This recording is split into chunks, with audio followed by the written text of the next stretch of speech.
Oke, kita masuk ke esensi keempat ya, memelihara dengan pengetahuannya. Nah, esensi ini didapat dari Rabbul Alamin, ya, Tuhan semesta alam. Nah, pengertian lainnya juga adalah memelihara. Salah satu makna dari Rabb itu memelihara. Nah, jadi Tuhan semesta alam, pemelihara semesta alam. Ya.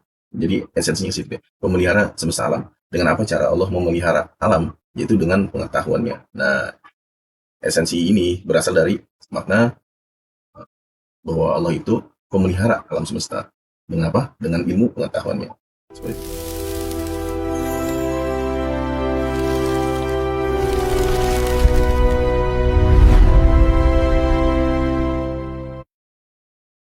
Dan dari esensi ini ya, kita bisa mendapatkan substansinya. Setiap makhluk diberikan ilmu untuk mendapatkan rezekinya. Nah, cara Allah ya memelihara setiap makhluk itu adalah dengan ilmu. Jadi setiap makhluk itu diberikan ilmu pengetahuan. Nanti tujuan diberikan ilmu pengetahuan itu untuk apa? Untuk mendapatkan rezekinya. Nah, jadi Allah memberikan ilmu kepada makhluknya agar mendapatkan rezekinya. Nanti ketika mereka mendapatkan rezeki, maka mereka akan bertasbih, memuji Allah, subhanallah.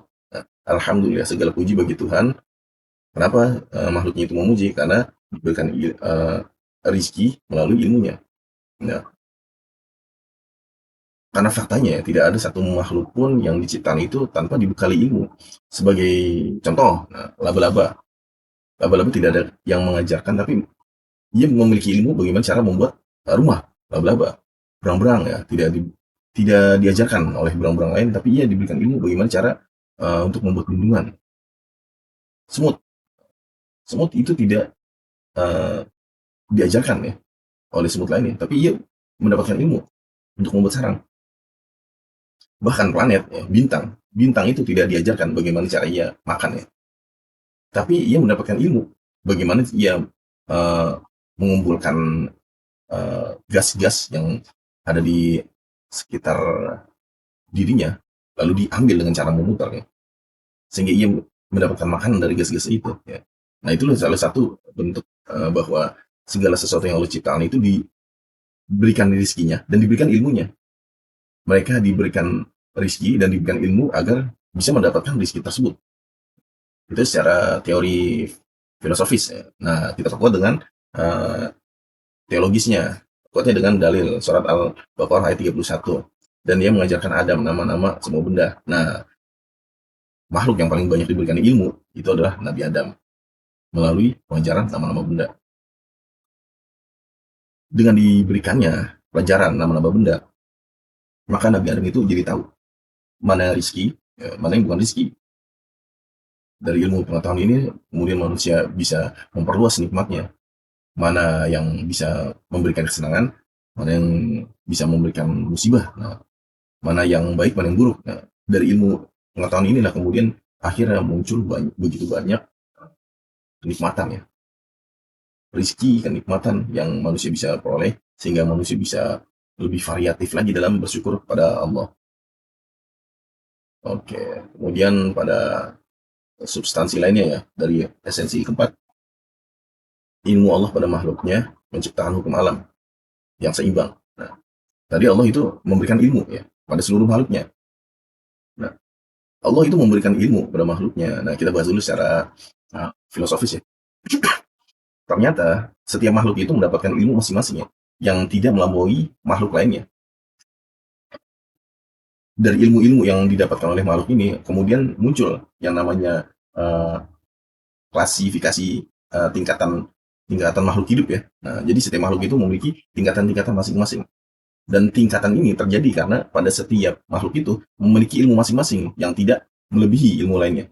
Karena ketika ada makhluk yang ilmunya itu melebihi ilmu makhluk lainnya, maka akan terjadi kehancuran. Nah, yang biasa disebut itu pemutusan rantai ekosistem ya. Nah, jadi akan hancur itu ekosistem yang telah ada jika ada makhluk yang ilmunya itu melebihi atau bahkan kurang ya dari standar ilmu yang telah diberikan. Nah, itu akan merusak ekosistem. Nah, karena itu buktinya bahwa setiap makhluk itu memiliki ilmu yang tepat ya, itu terbentuk ekosistem dan alam semesta yang ada seperti sekarang ini. Kalau di langit kita melihat bulan bintang ya, bagaimana mereka itu bahkan berputarnya itu porsinya itu tepat ya, tidak kurang tidak lebih. Kenapa? Karena mereka itu memiliki ilmu yang sudah ada pada bagian masing-masing ya, tidak saling melebihi. Karena jika bumi saja ilmunya itu bisa melebihi matahari, maka mungkin dia bisa terpental atau terhisap ke dalam matahari. Begitu juga dengan tumbuhan. Nah, jika tumbuhan itu ilmunya bisa lebih dari hewan ya, mungkin tidak akan ada hewan. Hewan itu akan berkurang populasinya. Tumbuhan ini akan meningkat, populasi hewannya akan berkurang. Dan seperti itu juga jika hewan memiliki ilmu yang lebih dari hewan lainnya, maka populasi hewan yang ilmunya lebih ini akan meningkat dan itu akan membuat salah satu populasi hewan itu akan punah. Nah, maka setiap makhluk hidup itu memiliki ilmu masing-masing yang sudah ditakarkan sesuai porsinya ya, tidak kurang, tidak lebih, sehingga terbentuk keseimbangan alam. Seperti itu. Itu secara teologis, secara filosofis. Lalu kita perkuat dengan teologis. Dalilnya adalah Al-Mulk ayat 3 sampai 4. Kamu tidak akan melihat ketidakseimbangan, kecacatan dalam penciptaan yang Maha Pengasih. Nah, Allah itu memerintahkan ya pada manusia itu lihat ada yang cacat apa tidak, ada yang tidak seimbang apa enggak di alam semesta ini, baik di langit maupun di bumi. Ketika di langit tidak ada sesuatu yang tidak seimbang, maka akan terjadi kehancuran. Contoh jika planet itu tidak seimbang ya, maka ia akan terhisap ke matahari. Jika galaksi tidak seimbang, maka bintang-bintang itu akan terhisap ke dalam black hole. Itu di langit. Di bumi, jika ada makhluk yang tidak seimbang ya, maka akan ada makhluk-makhluk yang uh, punah ya, karena dimaksa oleh makhluk lainnya. Di langit, jika ketidakseimbangan itu terjadi 1 mili saja ya, maka galaksi itu bisa runtuh. Satu galaksi itu bisa runtuh jika terjadi ketidakseimbangan 1 mili saja. Sama dengan di bumi ya. Di bumi jika ada satu makhluk yang punah saja, contohnya nyamuk ya. Jika nyamuk itu punah ya, maka keseimbangan ekosistem ini akan hancur loh. Karena ada berapa puluh bahkan ratusan makhluk ya yang mereka mendapatkan rezeki itu dari nyamuk. Jika nyamuk itu tidak ada, maka akan ada puluhan makhluk yang mati kelaparan gitu ya. Dan jika makhluk-makhluk ini mati, maka makhluk lainnya akan mati. Ini akan menimbulkan efek domino ya. Karena satu makhluk mati, akhirnya efeknya itu nanti bisa seluruh makhluk itu mati semua. Nah, inilah yang digambarkan ya, bahwa Allah ini menciptakan semua itu seimbang. Nah, tanpa cacat sedikit pun. Karena jika cacat sedikit pun ya, itu akan hancur keseimbangan.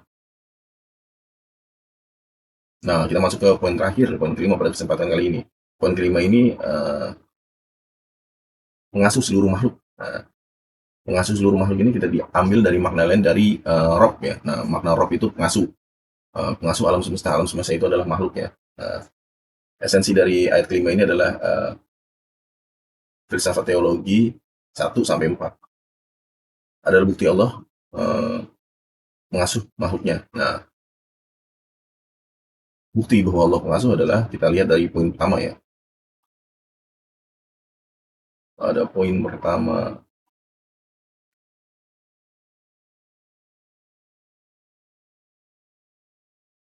akibat dari sebab pemberian manfaat. Nah, ujian adalah akibat baik dari sebab pemberian manfaat. Artinya Allah memberikan manfaat. Nah, salah satu sifat pengasuh adalah memberikan manfaat kepada siapa? Pada yang memujinya. Nah, di sini adalah manusia. Nah, itu salah satu bentuk bahwa Allah itu pengasuh ya. Ia memberikan manfaat. Kemudian pujian terbesar manusia kepada Allah adalah karena diberikan ilmu. Nah, salah satu bentuk uh, sifat pengasuh itu memberikan ilmu pengetahuan, mengajari yang diasuhnya. Nah, itu salah satu ciri pengasuh. Kemudian, nah ini pembuktiannya. Nah, pembuktiannya adalah dengan menjadikan dari segala sesuatu yang hidup akhirnya mendapatkan ilmu. Nah, ilmu itu adalah bentuk tadi ya sebelumnya. Pengasuh itu memberikan ilmu, mengajari yang diasuhnya. Kemudian ini kesimpulannya. Nah, di poin kedua, ciri ketersanjungan adalah ketundukan.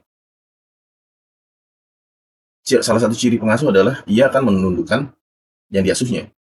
Karena ia memberikan ajaran, memberikan pelajaran, maka yang diasuhnya itu akan tunduk. Nah, hukum alam adalah bukti semesta menyanjung Allah. Nah, salah satu bentuk ciri-ciri pengasuh itu ia kan memberikan hukum. Nah, memberikan uh, hukum pada yang diasuhnya ya. Jadi apa yang boleh, apa yang tidak boleh dilakukan oleh orang yang diasuhnya, maka pengasuh akan memberikan hukum ya, sebagai aturan. Allah anti kezaliman, maka yang ada di sisinya hanyalah kebaikan. Salah satu bentuk pengasuh ya, ia kan ia anti dari kezaliman. Yang diasuhnya itu tidak akan dizolimi. Nah, itu salah satu ciri pengasuh. Kemudian Allah pisahkan antara yang baik dengan yang buruk. Nah, salah satu ciri pengasuh itu akan menjauhkan yang diasuhnya itu dari keburukan ya. Salah satu sifatnya. Lalu di poin keempat, setiap makhluk diberikan ilmu untuk mendapatkan rezeki. Nah, salah satu ciri pengasuh itu memberikan rezeki, memberikan ilmu. Ya, ini 2 poin. Ilmu Allah adalah ilmu Allah pada makhluk yang menciptakan hukum alam yang seimbang. Ilmu Allah pada makhluknya menciptakan hukum alam yang seimbang. Nah, salah satu ciri pengasuh adalah dia akan membuat keseimbangan pada orang-orang yang diasuhnya. Nah, jika ada banyak orang-orang yang diasuh ya, maka akan diciptakan sebuah hukum ya agar tidak saling bertengkar yang diasuhnya. Nah, itu adalah esensi dari poin kelima ya. Maka makna dari pengasuh itu adalah mencakup semua pembahasan sebelumnya.